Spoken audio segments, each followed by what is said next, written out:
wabarakatuh. Gimana kabarnya semua? Ada yang nggak masuk hari ini? Lengkap ya. Hari ini kita belajar biologi. Materinya bisa dilihat di PPT Ibu, yaitu interaksi makhluk hidup dan lingkungannya. Yang pertama kita pelajari sebelumnya yaitu apa itu lingkungan, apa itu habitat, dan apa itu ekosistem. Di sini PPT Ibu bisa dilihat. Jadi lingkungan itu adalah sesuatu yang ada di sekitar makhluk hidup. Contohnya kita ada di sekitar sekolah nih. Nah, itu adalah lingkungan kita sekarang. Selanjutnya ada yang namanya habitat. Habitat itu adalah suatu daerah tempat tinggal untuk makhluk hidup. Nah, ini contohnya bisa dilihat di papan tulis. Selanjutnya ada yang namanya ekosistem. Ekosistem ini suatu kumpulan populasi. Nah, di dalam populasi itu ada interaksi antara makhluk hidup dengan lingkungannya. Nah, selanjutnya di ekosistem itu ada dua komponen. Komponen biotik dan komponen abiotik. Jadi komponen biotik itu adalah makhluk yang hidup. Nah, ini contohnya ada produsen, ada konsumen, ada decomposer. Yang penting bisa dicatat ya. Selanjutnya ada komponen abiotik, di mana suatu makhluk yang tidak hidup. Contohnya bisa kita lihat di luar ya, ada cahaya matahari, ada udara, ada tanah, ada batu, dan lain-lain. Nah, selanjutnya sampai sini paham? Paham ya? Kita lanjut ke organisasi kehidupan. Nah, di organisasi kehidupan ini terdiri dari biosfer, ada ekosistem, ada komunitas, ada populasi, dan ada individu. Selanjutnya ada pola interaksi simbiosis. Simbiosis itu merupakan semua interaksi biologis jangka pendek maupun jangka dekat dengan organisme yang berbeda. Jadi di simbiosis itu ada 3 jenis ya. Ada simbiosis mutualisme, komensalisme, dan parasitisme. Nanti Ibu kasih contoh videonya di sini.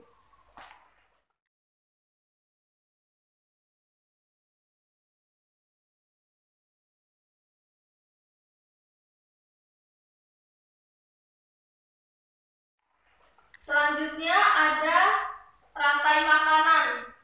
Jadi di ekosistem itu tentu saja ada proses terjadinya makan-memakan ya.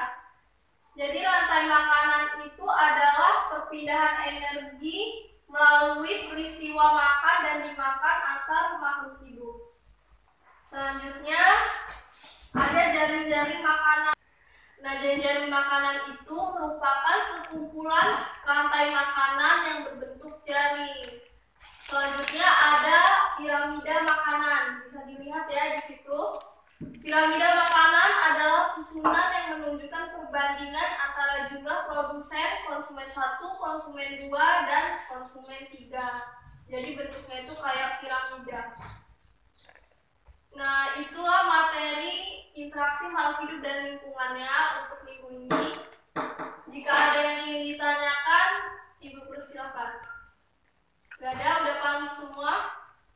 Baiklah, kalau udah paham semua, minggu depan Ibu kasih tugas untuk membuat rangkuman mengenai materi minggu ini. Cukup sekian untuk belajar kita hari ini. Saya akhiri. Wassalamualaikum warahmatullahi wabarakatuh. Baiklah, Ibu awali hari ini. Assalamualaikum warahmatullahi wabarakatuh. Sebelumnya Ibu absen dulu ya. Ini berangkat semua ya? Baiklah, kalau hari ini sudah lengkap, kita bisa lanjut untuk pertemuan kedua kita tentang materi interaksi makhluk hidup dengan lingkungannya. Sebelum kita mengawali belajar hari ini, Untuk ketua kelasnya tolong pimpin doa terlebih dahulu. Selesai. Selanjutnya materi yang akan Ibu sampaikan yang pertama yaitu macam-macam ekosistem. Kita sudah tahu ya, ekosistem itu ada dua, ada ekosistem alami dan ekosistem buatan. Bisa dilihat di PPT Ibu. Nanti kalau ada yang penting bisa dicatat. Ekosistem alami ini contohnya ini Ibu tampilkan di PPT.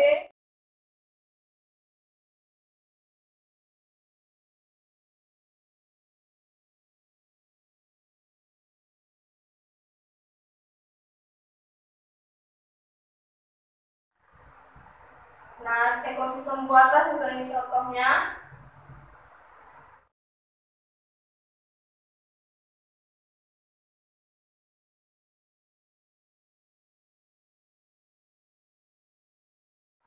Setelah itu kita masuk ke perbedaan organisme autotrof dan heterotrof.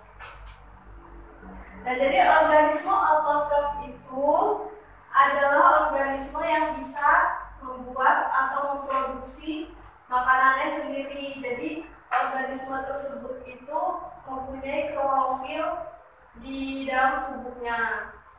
Contohnya seperti tumbuhan hijau, kayak pohon, rumput, dan lain-lain. Ini contohnya ya, bisa dilihat.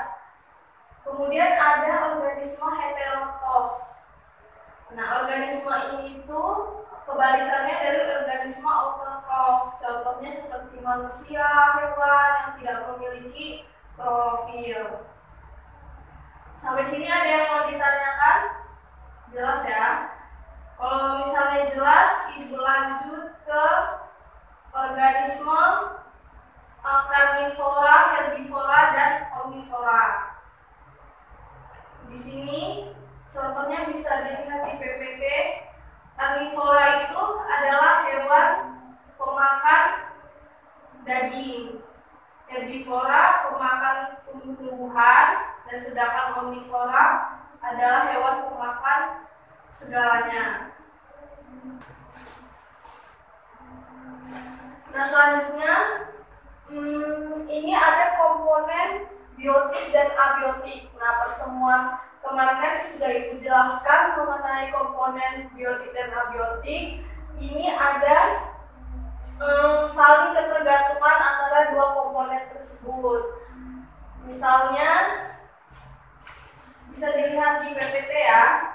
Ibu jelaskan juga di sini ada ketergantungan antara biotik dan abiotik. Contohnya abiotik itu oksigen atau udara. Dia tidak akan ada jika tidak ada proses fotosintesis. Nah, fotosintesis itu dihasilkan oleh tumbuh-tumbuhan, yaitu tumbuh-tumbuhan merupakan organisme biotik. Paham ya? Nah, di sini contoh lainnya misalnya ada hubungan cacing tanah dan habitatnya, yaitu di mana. Nah, jadi tanpa cacing tanah, tanah tersebut tidak akan bisa subur. Itu salah satu contoh komponen biotik dan abiotik. Nah, sampai sini Ibu akan kasih soal. Soalnya bisa Ibu tampilkan di sini. Silahkan kalian kerjakan dalam waktu 30 menit. Setelah itu nanti dikumpul. Untuk pertemuan besok,